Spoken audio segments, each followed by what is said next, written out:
Indrek Visnapuu täna suhteliselt hävitav kaotus BC Kalev Cramole, miks nii? Kehv esitus meie poolt, et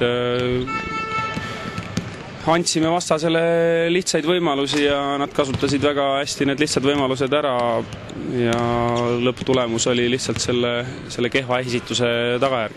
Kas Kalev Cramo millegagi esimeses finaalmängus üllatas ka?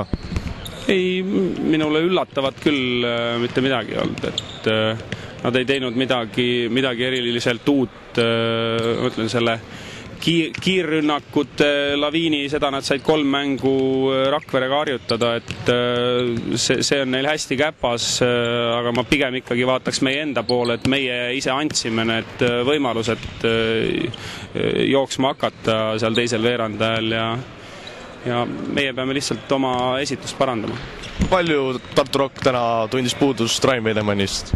No Rain on meil oluline mängija ja oluline lüli ja loomulikult, et ütleme nii, et täna kindlasti tagamängijate osa jäi kahvatumaks ja tema võib-olla oleks suutnud paremat esitust näidata, aga need on kõik oleksid, millele ei ole mõtet nagu väga keskenduda.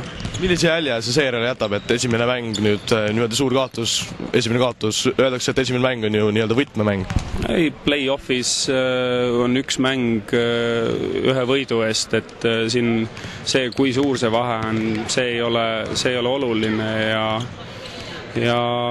kas või siit samast võtame Euroliigast näite, esimese mängu Siena kaotas 50-ga ja siis võitis 3 järgmist mängu, et ütluseid on igasuguseid.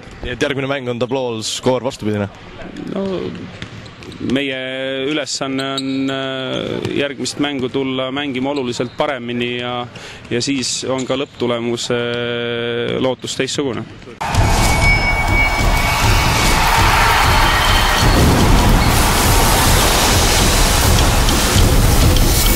Triobet.